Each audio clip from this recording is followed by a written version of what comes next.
Elok nian si batik Jambi, disulam dengan benang perada. Jumpa lagi dalam acara podcast DP3 APDO kali ini bersama saya Reski Darosa.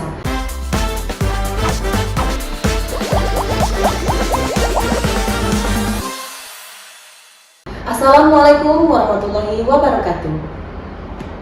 Pagi ini kita sudah kedatangan narasumber dari bidang perlindungan anak, Bapak Dr. Andes Agus Santoso ME, selaku Subkoordinator Perlindungan Anak. Selamat pagi Bapak. Selamat pagi. Apa kabar Bapak? Baik. Alhamdulillah Bapak. Pagi ini kita mau berbincang-bincang santai sedikit ya Pak ya. Iya. Mungkin kurang lebih dibilang lama, nggak lama juga, dibilang sebentar. Mungkin kita ngobrol membahas tentang tupoksi perlindungan anak Pak. Mungkin bisa dijabarkan sedikit Pak tentang tupoksi dari perlindungan anak ini. Terima kasih Ibu Darosa yang telah memberikan kesempatan kepada saya. Selamat pagi para pemirsa semua yang berada di rumah maupun di tempat kerja.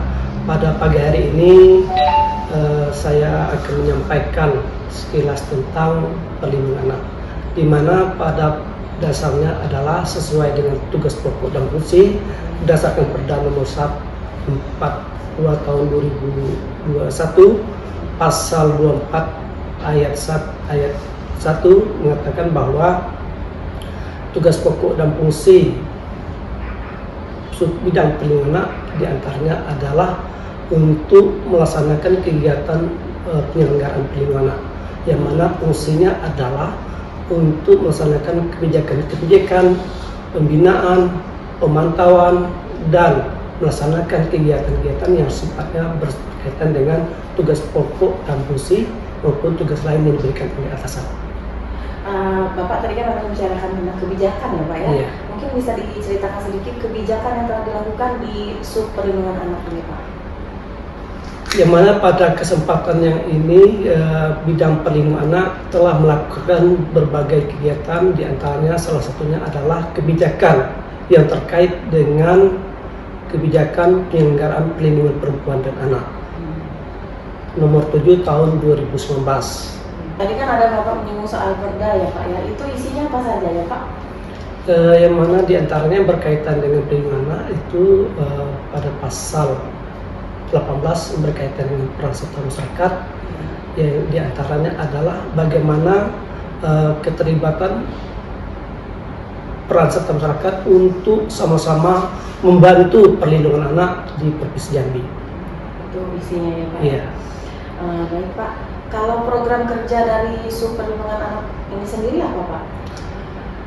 Adapun program kerja yang telah kita lakukan diantaranya program yang telah sesuai dengan tugas pokok dan fungsi bidang perlindungan anak, antara lain adalah pertama terkait dengan rapat koordinasi tentang pelatihan perlindungan anak terpadu berbasis masyarakat, dan pelatihan terkait dengan perlindungan anak terpadu berbasis masyarakat. Itu diantaranya. Dari semua program kerja itu pasti ada program unggulan ya Pak ya? Kira-kira itu program unggulannya apa Pak? Kalau terkait dengan perlindungan anak, yang dikatakan program unggulan itu adalah program prioritas, ya, program prioritas yang berkaitan dengan subseksi masing-masing. Di antaranya di bidang perlindungan anak itu sesuai dengan unggulan yang dicanangkan oleh Kementerian Pemberdayaan Perempuan, di antaranya adalah perlindungan anak terpadu berbasis masyarakat.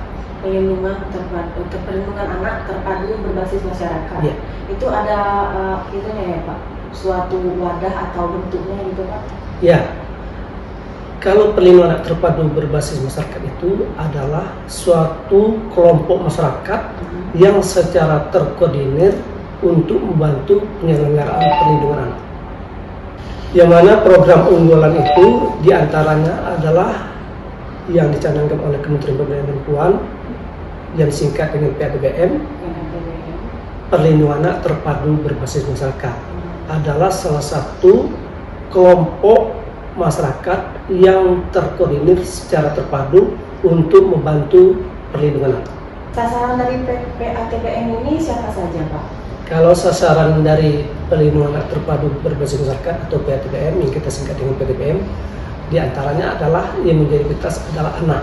Anak ya Pak. Anak yang Tetap pertama. sasarannya anak ya. Anak, ya. Yang kedua, ia menjadi pelaku untuk membantu bimbingan terhadap masyarakat, itu masyarakat, kelompok masyarakat yang menjadi prioritas di desa dan kelurahan.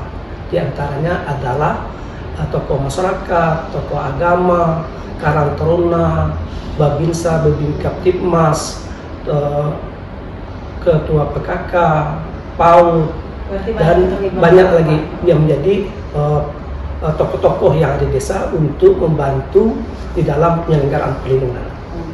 Ini kan program yang saya rasa sangat bagus sekali ya Pak ya, PATBM ini. Tapi apakah di kabupaten kota bahkan sampai ke desa-desa ini udah dibentuk nih Pak? Ya, baik. Untuk pelaksanaan perlindungan terpadu berbasis masyarakat yang disingkat dengan PATBM ini sudah terbentuk di seluruh kabupaten kota. Oh, sudah terbentuk berarti ya Pak. Dan Ya, sasarannya anak. sasarannya pertama adalah untuk melindungi anak yang jelas. Melindungi anak. Ya, yang kedua pelaku untuk memberikan bimbingan terhadap anak, yaitu tokoh-tokoh masyarakat, tokoh agama, Karang Taruna, Peksos, dokter, PKK, PAUD, dan lain-lain yang terlibat di dalam membantu perlindungan anak. Berarti tujuannya memang memberdayakan anak gitu ya Pak ya.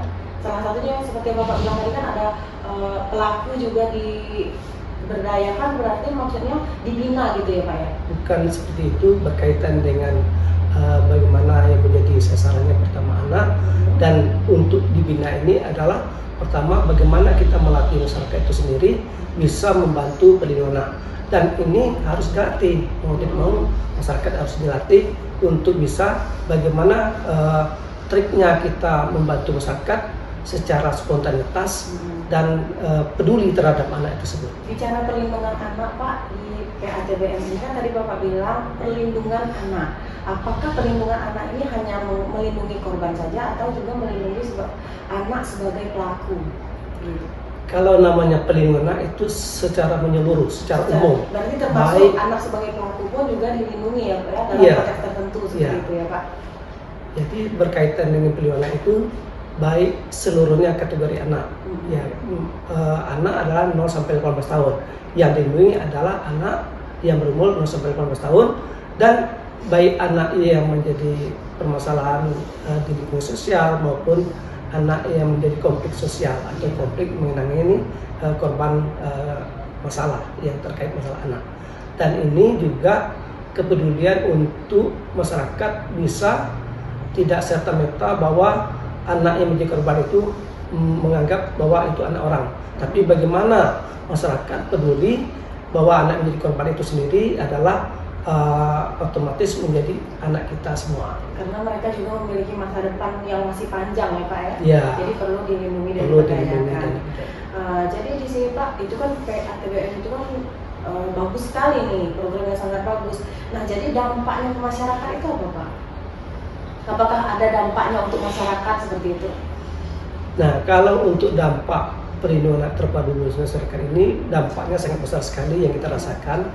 Pertama, bahwa dari yang tidak tahu menjadi tahu. Bagaimana perannya PATBM itu sendiri menjadi kepedulian terhadap anak. Yang tadinya tidak peduli, akhirnya kita kenalkan, kita sosialisasikan, kita ilustrasi sehingga masyarakat akan tahu. Paling tidak ini mengurangi dalam kekerasan, atau dengan kata lain membantu pencegahan sebelum terjadinya kekerasan atau pelecehan terhadap anak. Berarti salah satu bentuk upaya ya Pak ya. Tapi kita juga tidak bisa menutup mata bahwa kekerasan pada anak juga masih banyak terjadi, khususnya di Provinsi Jambi ini saja gitu kan. Nah, bagaimana Bapak menyikapi ini? Nah, padahal kan udah ada nih program PATBM, tapi ternyata pada kenyataannya khususnya di Provinsi Jambi saja masih banyak nih terjadi kasus-kasus kekerasan pada anak. Salah satunya seperti anak pelaku dan anak korban itu tadi Pak. Iya. Kalau terhadap pelindungan anak, baik anak menjadi korban atau sebagai pelaku, ya kita tetap melakukan upaya pencegahan. Upaya pencegahan ini banyak berbagai macam cara yang kita lakukan. Baik melakukan secara tur langsung ke sekolah-sekolah, sosialisasi maupun kepada masyarakat, kita latih masyarakat untuk membantu menyebarkan informasi ini, bahwa perlindungan anak ini sangat penting karena ini setiap anak ini sudah ada undang-undangnya, Undang-Undang Nomor 23 Tahun 2019 ya. Itu kalau belum terjadi kan tentu akan kita lakukan pencegahan. Nah, tapi bagaimana dengan kasus yang sudah terjadi nih Pak tindakan itu? Apa upaya dari Bapak selaku kasih perlindungan anak? Nah, kalau sudah terjadi, paling tidak kita ada pendampingan. Itulah ya pendampingan terhadap anak. Itu kita antara pelindungan anak dan UPTD itu saling kerjasama dalam membantu pendampingan.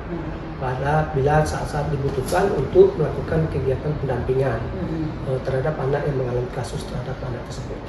Kadang-kadang anak-anak ini kan macam-macam nih Pak ya, karakternya ada yang mudah diatur, mudah diarahkan, ada yang memang agak-agak sedikit susah diarahkan atau yang sedikit bandel dalam tanda kutip seperti itu Pak ya. Nah jadi bagaimana nih Pak kita menyikapi anak-anak yang terkadang padahal di usianya yang masih terbilang usia anak nih, tapi perilakunya sudah keterlaluan. Bahkan ada kasus anak membunuh anak seperti itu kan. Nah itu bagaimana itu Pak cara menyikapinya supaya tidak terjadi lagi kasus-kasus seperti itu? Ya, jadi kalau kita menyimak terhadap kasus-kasus yang berkembang saat ini memang banyak sekali ya, seperti gunung es kasus ini, dan kasus ini sifatnya tidak bisa direncanakan terjadinya ya, dan ini kadang tiba-tiba spontanitas. Nah inilah yang perlu kita lakukan. Pertama berkaitan dengan orang tua langsung, karena ini pembinaan ini langsung kepada intern keluarga ya, karena itu perlu adanya peran kita kepada orang tua ya, melakukan kegiatan-kegiatan, baik melakukan kegiatan koordinasi melalui kabupaten kota untuk menyampaikan aspirasi ini kepada kelompok-kelompok masyarakat. Karena kalau kita turun langsung ke desa atau kepada masyarakat, kita keterbatasan. Nah ini pentingnya kita untuk memberikan sosialisasi. Sosialisasi ini juga bisa melalui media sosial, media cetak untuk upaya pencegahan. Dan bagaimana upaya ini telah dilakukan dengan baik, dan kita langsung juga turun ke sekolah-sekolah untuk membantu upaya pencegahan untuk menghindari jangan sampai meningkat terjadinya kekerasan tersebut. Kalau dari cerita Bapak tadi kan upaya yang sudah Bapak lakukan itu sangat luar biasa. Memang benar-benar untuk pencegahan atau kalaupun sudah terjadi adanya pendampingan, memang itu menurut saya itu sudah luar biasa sekali tindakan dan upaya yang Bapak lakukan. Tapi kembali lagi Bapak bilang tadi, anak yang kira-kiranya yang memang susah diatur atau agak-agak susah diarahkan, seperti yang Bapak bilang tadi, kita kembalikan lagi ke keluarganya. Memang lebih berdampak kalau si anak ini mendapatkan pendekatan dari orang tuanya sendiri seperti itu ya Pak. Baik Bapak, jadi ini pertanyaan selanjutnya, keterlibatan peran serta masyarakat dalam perlindungan anak ini sendiri Pak. Tadi ya kita singgung sedikit bagaimana keterlibatan peran serta masyarakat. Memang kalau untuk keterlibatan peran serta masyarakat ini selalu kita upayakan bagaimana untuk setiap kabupaten itu pengembangannya bisa kepada ke tingkat kecamatan maupun desa-desa lain yang belum tersentuh terkait dengan program unggulan ini, terkait dengan PDBM ini. Dan ini perlu kita terus laksanakan, tidak henti-hentinya, karena ini masalah anak ini sepanjang hayat pun juga tidak bisa terjadi, bisa saja terjadi kapanpun. Dan untuk itu memang ini tidak spontanitas langsung mereka, tapi ini perlu waktu yang agak panjang untuk bisa membantu bagaimana memberikan pengertian kepada masyarakat dan orang tua ya, sepanjang kita bisa menjangkau untuk membantu pelaksanaan pelindungan anak itu sendiri. Terima kasih Bapak. Berarti tidak hanya anak kita di sini kan memang urusannya tentang perlindungan anak, tapi di sini tidak hanya anak saja nih yang harus kita prioritaskan. Berarti ada pihak keluarga ataupun orang tua dari si anak yang harusnya juga kita bina atau dibimbing untuk mengarahkan keluarga ataupun orang tua tadi untuk membimbing anaknya. Karena kan kita mungkin hanya sebatas ketemunya kan sebentar. Sementara kalau orang tua ataupun keluarga bisa ketemu 24 jam seharian di rumah seperti itu mungkin ya Pak ya. Mungkin hanya ini Pak perbincangan kita hari ini. Terima kasih sekali Pak Agus yang sudah meluangkan waktunya berbincang-bincang seputar tentang perlindungan anak. Jadi Sobat DP3AP2 dimanapun berada sedikit sudah mengetahui tentang apa yang disampaikan oleh Pak Agus Santoso tadi. Sekian dari saya, mungkin sebelum kita tutup, saya ingin mendengarkan sedikit statement closing dari Bapak. Oke, terima kasih Ibu Rizky Terosa. Adapun statement terakhir untuk perlindungan anak, pertama kita harus peduli terhadap anak, karena anak adalah anugerah Tuhan Yang Maha Esa yang dilindungi sesuai Undang-Undang Nomor 23 Tahun 2022 dan Nomor 32 Tahun 2019 terkait dengan perlindungan anak. Dan ini juga perlu kita cermati dengan baik bahwa perlindungan ini tidak semata-mata merasa anak orang bukan anak kita, tapi ini bagaimana upaya ini terus kita selesaikan. Setiap anak yang menjadi korban itu adalah anak kita semua yang perlu kita lindungi. Terakhir untuk PATBM, perlindungan kepada masyarakat ini, bagaimana ini terus kita lakukan pengembangannya di masing-masing kabupaten kota akan lebih mengembang untuk bisa membantu dalam upaya pencegahan terhadap perlindungan anak. Itu saja, terima kasih.